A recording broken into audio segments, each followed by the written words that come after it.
All right. Key number two, building a team and staying local. I put those together because I just felt like it.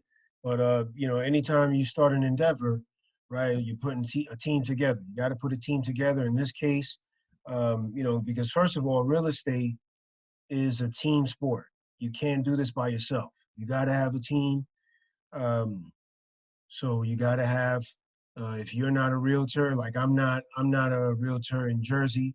Had to find some good ones that are experienced in working with investors. Some of them are even investors themselves.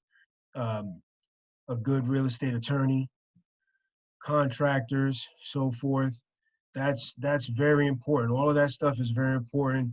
Other title and you may not have all these people right away, but you start reaching out. You reach out. Great way to do it is through the people that you're working with.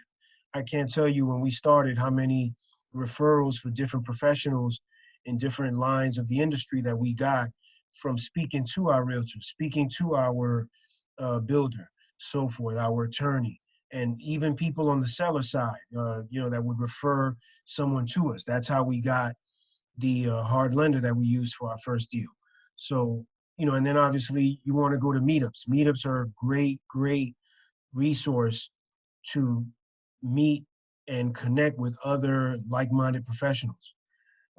You want to have obviously more than one, so you don't just want to have one attorney.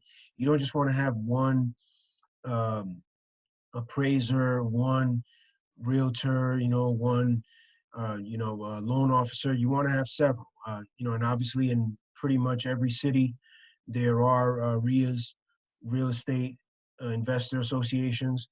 Get out to those meetings, and just get to know, because you never know who you may come across, who you may vibe with, and ask for referrals. Ask for referrals, because that's really important. Like I said, to use a sports analogy, real estate, there's so many moving parts, there's so many people involved.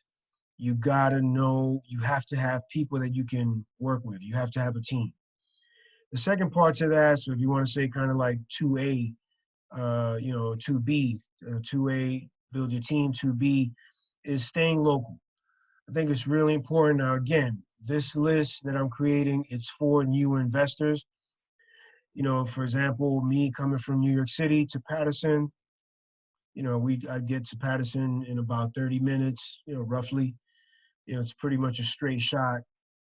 It's cool too, no toll from New York to Patterson, just on the way back, of course. But um, I think it's important to stay local, and I think it's important to also, and the reason why is because you don't want to put too much pressure on yourself as a beginner, and being an hour and a half, 2.5 hours away. If God forbid there's an emergency and you got to get over there, maybe you don't have someone in place just yet. You got to run out there to the site and see what's going on. If you're 2 hours away, that's going to be tough. For example, I remember when